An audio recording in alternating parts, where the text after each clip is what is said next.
Badan Perencanaan Pembangunan Nasional memperkirakan jumlah penduduk miskin akan bertambah 1 hingga 2% akibat pandemi COVID-19. Namun untuk menahan laju peningkatan angka kemiskinan tersebut, NTB melakukan review berbagai kebijakan yang selama ini telah berjalan.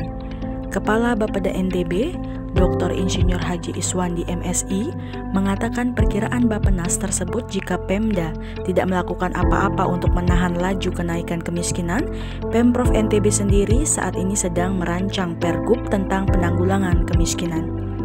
Dengan harapan sinergi dan kolaborasi penanggulangan kemiskinan antar organisasi perangkat daerah, kabupaten, kota, dan lembaga-lembaga lainnya semakin kuat. Bahwa berdasarkan Surat Keputusan Gubernur Nusa Tenggara Barat nomor 054/235 tahun 2021 tentang pembentukan Tim Koordinasi Penanggulangan Kemiskinan Daerah Provinsi Nusa Tenggara Barat tahun 2021, bahwa salah satu tugas TKPKD adalah merumuskan kebijakan penanggulangan kemiskinan provinsi. Setelah melihat perkembangan COVID-19 yang dapat mengakibatkan meningkatnya kembali jumlah penduduk miskin, maka prioritas pertama di dalam penanggulangan kemiskinan tahun 2021 ini adalah melakukan review berbagai kebijakan yang selama ini telah berjalan. Perkiraan Bappenas selama COVID-19, kemiskinan dapat meningkat kembali sekitar 1-2% per tahun. Untuk menekan laju peningkatan kemiskinan ini, maka kebijakan percepatan penurunan kemiskinan menjadi terobosan yang perlu dipikirkan bersama implementasinya. Dalam semangat tersebut, hari ini TKPKD Provinsi Nusa Tenggara Barat tahun 2021 berkumpul bersama semua pihak yang memiliki komitmen kuat pada penanggulangan kemiskinan menyelenggarakan lokakarya ini. Bapeda atas nama Pemerintah Provinsi Nusa Tenggara Barat mengucapkan terima kasih kepada Kompak yang telah mendukung dan memfasilitasi lokakarya ini. Demikian pula semua yang berkenan hadir termasuk para narasumber, terutama dari Bappenas, Bapak Direktur Penanggulangan Kemiskinan dan Pemberdayaan Masyarakat, Bappenas, Bapak Dr. Maliki, disampaikan ucapan terima kasih dan penghargaan yang setinggi-tingginya.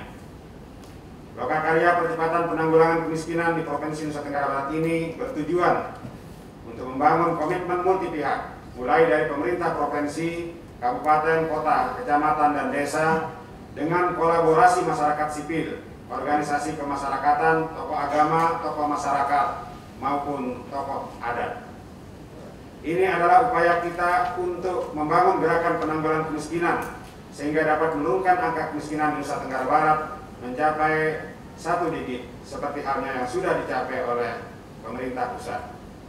Target ini memerlukan komitmen, kerja keras, rencana kerja, strategi, dan semangat yang tinggi dari multi pihak, sehingga diperlukan satu kebijakan yang lebih konsisten dan berkelanjutan dalam penanggulangan kemiskinan. Kebijakan yang konsisten dan berkelanjutan akan terbangun dengan adanya suatu peraturan gubernur yang akan dipedomani oleh semua pihak di dalam melaksanakan penanggulangan kemiskinan di Nusa Tenggara Barat.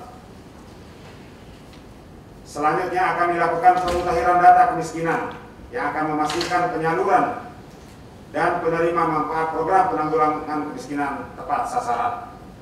Pemutahiran data ini akan menyasar seluruh desa. Oleh karena itu, penguatan koordinasi dan kerjasama dengan pemerintah kabupaten kota se-Nusa Tenggara Barat akan terus diperkuat. Pada aspek program dan kegiatan penanggulangan kemiskinan melalui berbagai bidang yang selama ini telah berjalan akan diintegrasikan sehingga tidak terjadi tumpang tindih di lapangan. Untuk berbagai maksud tersebut, lokakarya ini dihajatkan, sehingga sungguh merupakan momen yang tepat bagi Ibu Wakil Gubernur sebagai Ketua TKPKD Provinsi Nusa Tenggara Barat memberikan arahan kebijakan untuk selanjutnya dirumuskan dan diimplementasikan secara efektif di lapangan. Tim Leader Program Manajer Kompak Jakarta, Ana Winoto, mengatakan percepatan penanggulangan kemiskinan merupakan tugas berat, terutama di tengah pandemi COVID-19. Kompak adalah program kerjasama pemerintah Indonesia dan Australia yang berupaya untuk membantu masyarakat miskin mendapat pelayanan dasar terkait pendidikan, kesehatan, dan ekonomi. Ia mengatakan NTB menjadi daerah prioritas pertama untuk pelaksanaan program Kompak dengan 2 model inovasi yaitu Sepakat dan Sistem Informasi Desa yang fokus pada perbaikan data. Data merupakan komponen penting untuk menetapkan target sasaran program penanggulangan kemiskinan. Wakil Gubernur NTB yang juga Ketua Tim Koordinasi Penanggulangan Kemiskinan Daerah, Dr. Insinyur Hajah Siti Rohmi Jalila MPD, mengajak Pemda Kabupaten Kota hingga desa kelurahan bersinergi dalam melaksanakan program-program prioritas untuk pengentasan kemiskinan. Dengan bersinergi, maka tujuan yang diharapkan dari semua pelaksanaan program dan kegiatan dalam rangka peningkatan kesejahteraan masyarakat akan tercapai. Wagub melihat masih ada kekurangan dalam pelaksanaan program dan kegiatan, yaitu ego sektoral. Tidak hanya masalah nasional, provinsi, kabupaten kota, desa, tetapi internal juga ego sektoral itu harus terus kita dobrak, supaya tak ada lagi temboknya. Kata Wagub saat membuka lokakarya percepatan penanggulangan kemiskinan dan pencapaian target standar pelayanan minimal di NTB di Mataram, Jumat 25 Juni 2021. Bapak Ibu yang saya hormati, berbicara mengenai kemiskinan, tentunya ini adalah tujuan utama daripada segala yang kita lakukan ya di dalam membangun daerah ini. Tujuannya adalah kemiskinan turun, masyarakat sejahtera. Ini tujuan utamanya.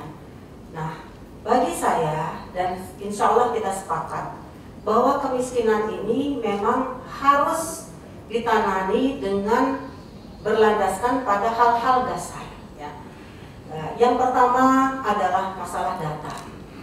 Jadi data ini adalah sesuatu yang sangat-sangat penting dan krusial untuk kita pedomani dan dalam tanda kutip data yang akurat. Ibarat kita berjalan, kita punya lampu atau tidak. Kalau ada data yang akurat, kita berjalan mencapai suatu tujuan, terang ada lampunya. Jadi enak kita mencapai tujuan itu, efektif, efisien, karena jelas terlihat tujuan itu. Tapi kalau kita tidak punya data yang akurat, maka kita akan membuat program ngawang. Tidak jelas ini program sasarannya mana. Secara kualitatif, kuantitatif ini tidak jelas. Sehingga masalah data ini menjadi perhatian serius kita di Nusa Tenggara Barat. Bagaimana mendapatkan data yang akurat? Dimulai dari Adminduk, ini betul-betul harus valid, terupdate, ya, dan tidak menjadi isu yang kemudian setiap ada program kita bermasalah dengan miss-nya data. Kemudian yang kedua, data DTKS kita. Data DTKS kita ini juga harus valid. Kita tahu bahwa selama ini permasalahan yang ada di desa dusun, mengapa mereka kemudian membagikan bantuannya secara merata? Karena data yang mereka pegang tidak valid. Pada saat mereka membagikan sesuai data, maka yang ada mereka akan dihujat. Entah itu kepala desa, kepala dusun, karena nggak tepat datanya. Akan dihujat. Akhirnya, ya daripada dihujat, ya sudah bagi rata saja. Sehingga jangan heran kemudian dari presentasi yang dilakukan oleh BPS, Desil 10 masih terima bantuan. Apakah wajar Desil 10 terima bantuan? Dari Desil 1 sampai Desil 10, Desil 1 masih ada yang belum terima bantuan. Ini terjadi di seluruh Indonesia loh, bukan hanya di NTB. Desil 2 masih ada yang belum terima bantuan. Desil 3 masih ada yang belum terima. Begitu juga sampai Desil 10 ada yang terima bantuan. Kan lucu. Seperti kita yang ada di ruangan ini di Desil 10 nih, masih terima bantuan. Ya di mana nurani kita? Nah, ini masalah data dan kita jarang menganggap ini penting. Itulah mengapa pemerintah Provinsi NTB sejak 2020 men-highlight ini dan langsung menghubungi Kementerian Sosial untuk kami NTB mau validasi data, nggak mau tahu, bukain kita datanya. Pokoknya kita harus validasi 10 kabupaten kota. Nah sebelum Ibu Menteri Risma menginisiasi masalah, highlight masalah ini, kami sudah teriak ke Kementerian Sosial, buka datanya, kami harus validasi data ini. Alhamdulillah mulai berjalan di NTB sejak 2020, digawangi oleh Dinas Sosial, ya, untuk validasi data DTKS berbasis desa. Jadi memang kalau kita berpikir program-program kita itu hanya di cover saja, hanya di luar-luar saja, di atas saja, kita sibuk berkonferensi di provinsi, seminar di provinsi, mengundang ahli-ahli, bicara segala macam konsep, tapi dalam tatanan aplikasi, praktek di dusun desa tidak terrealisasi, tidak ada artinya apa-apa. Itulah kenapa kemudian pemerintah Provinsi NTB juga menggagas program-program itu basisnya desa dan dusun. Bukan hanya basisnya hanya provinsi saja yang punya, bukan. Program kita itu untuk bukan punya provinsi, tapi untuk Provinsi NTB. Artinya desa pun melaksanakan program yang digagas provinsi itu juga tujuannya tercapai. Kabupaten kota pun melaksanakan program yang kita gagas itu juga untuk tujuan mereka juga. Sehingga sinergi kebersamaan ini harus betul-betul menjadi sesuatu yang utama. DTKS ini kalau kita bisa validkan, memang ini tantangannya ada, mudah-mudahan yang hadir dari Bappenas, Bapak Direktur juga bisa mencatat keluhan kami ya dari daerah, bahwa untuk kemudian DTKS ini kita validkan ini juga bukan sesuatu yang otomatis gampang gitu. Ada proses-proses yang harus kita jalani untuk kemudian ini bisa terlaksana dengan baik. Kemudian yang berikutnya, kami mau DTKS kami itu nge-link sama BPJS.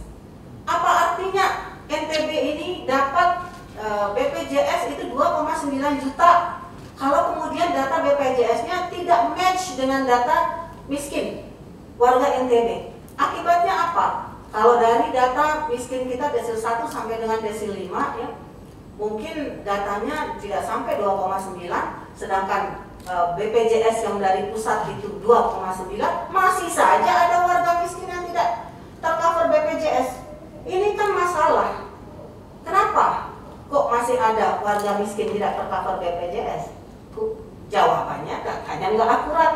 Lagi-lagi kita bicara data yang tidak akurat. Dan betul saja, begitu kita minta khusus, ini kami mau linkkan dengan BPJS, kita hubungi dari Kementerian Kesehatan, kita hubungi BPJS Pusat, kemudian welcome, kita lakukan. Sekarang data DTKS sama data BPJS sudah didistribusikan ke 10 kabupaten kota, sudah lama. Nah, kami mohon agar kabupaten kota segera tindak lanjuti ini. Ini jalan keluar kita, Pak, untuk betul-betul meyakinkan bahwa data kita, DTKS kita ini valid dan dia nge-link dengan BPJS. Sebentar kita bicara anggaran provinsi, sebentar kita bicara anggaran kabupaten, kita bicara anggaran pusat saja. Karena data kita tidak valid, nggak tepat-tepat dia. Jadi kita kadang-kadang sibuk dengan kurang anggaran, kita dari provinsi nggak ada duit, dari kabupaten juga kita nggak ada. Padahal kalau kita bicara data saja akurat, DTKS kita akurat, paling tidak tersasar, desil 1 sampai 5 itu tersasar bantuan, tepat dia, tepat sasaran, tepat waktu, wah tenang betul kita. Masyarakat miskin sudah jelas punya kartu BPJS, nggak ada istilah di NTB ini. Ada warga miskin, kemarin saya turun ke KLU, keluhan dari dusun Kadus begitu. Susah kita mau masukkan ini, minta supaya punya BPJS ini orang nggak mampu. Ya, kenapa bisa begitu? Ya karena tidak validnya data kita. Nah, inilah yang sekarang sedang kita kerjakan di NTB mulai 2020 untuk terus-menerus bagaimana validasi ini berkelanjutan. Jadi jangan hanya sekali validasi, padahal ini harus tersistem. 3 bulan sekali dia tervalidasi DTKS ini. Kalau ada yang bilang, wah 3 bulan sekali susah, padahal kan validasi itu tidak merombak data. Validasi itu hanya ada yang keluar dikeluarin, ada yang masuk dimasukin, hanya itu saja. Kalau semua kita paham, satu visi, satu pemahaman, nggak ada yang sulit dari pekerjaan-pekerjaan ini, asalkan dia tersistem dengan baik. Kemudian DTKS tadi, BPJS, begitu juga kalau dia nge-link dengan BOS, berarti kan tidak ada warga miskin itu yang tidak dapat pendidikan seharusnya, ya. Kalau kita punya data yang bagus semuanya, admin duk kita valid, DTKS kita valid, BPJS kita valid, ngeling semua, BOS valid, UMKM misalnya kita punya data. Buktinya kemarin pada saat bantuan COVID ya, dari pusat begitu banyaknya bantuan datang ke NTB dan ke seluruh Indonesia, semua dapat masalah yang sama, bingung. Begitu data datang, mana? Begitu bantuan datang, mana datanya? Minta kabupaten kota, nggak punya data. Mana nggak punya data, saling bingung. Akhirnya apa? Bantuan balik lagi. Dan itu saya rasa tidak terjadi di NTB saja. Nah, ini PR besar kita. Bagaimana kita punya semua data itu yang valid, ya, sehingga uang yang ada itu kita tidak pusing-pusing lagi. Begitu datang uang seret langsung tersalurkan dengan baik karena datanya ada. Dan data ini menjadi kunci untuk program-program ini betul-betul tepat sasaran. Seperti yang saya bilang tadi, kita mau jalan ada lampunya enggak?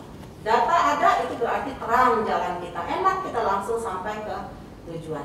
Kemudian yang kedua adalah sistem. Kita punya sistem tidak? Sistem yang baik ya. Sekarang itu zaman teknologi. Semua harus tersistem dengan baik. Siapa melakukan apa, bagaimana agar seluruh apa yang dikomunikasikan oleh masyarakat juga langsung sampai ke pemerintah. Tidak ada istilah masyarakat mengeluhkan ini saya ngomong sama siapa ya, kok susah sekali, ini loh kendala saya, tapi kok tidak ada yang dengar sih. Nah, saya harus gimana caranya supaya ini apa, masukan saya, keluhan saya, informasi saya, ini bisa didengar langsung sama pemerintah. Ini juga masalah. Jadi lama di tengah jalan, nggak sampai-sampai berita itu, nggak sampai-sampai informasi itu, tidak sampai-sampai masukan-masukan itu. Itulah kenapa kemudian pemerintah daerah Provinsi Nusa Tenggara Barat menggagas NTB Care. Supaya apa? Supaya setiap apa yang diinginkan oleh masyarakat sampaikan ke pemerintah, itu langsung tinggal ketik saja, langsung ditangkap oleh yang mengelola itu semua, langsung terdistribusi ke 10 kabupaten kota. Dan di situ juga langsung dilihat berapa lama di follow up itu semua. Karena follow up nggak boleh lama-lama juga. Gimana kita mau melayani masyarakat kalau follow up-nya kemudian sebulan baru di follow up? Harus jelas follow up-nya. Apakah follow up itu tunggu waktu? Harus jelas juga waktunya. Nah, itulah fungsi daripada NTB Care yang kita gagas. Sehingga ini betul-betul harus kita maksimalkan. Di sini saya mengajak kita semua berpikir bahwa semua yang ada ini sebenarnya sudah sangat lengkap. Tinggal bagaimana kita memanfaatkannya, menggunakannya dengan sebaik-baiknya, ya seoptimal mungkin agar dia menjadi satu kekuatan senjata yang sungguh-sungguh dahsyat untuk dalam rangka kita mengentaskan kemiskinan itu.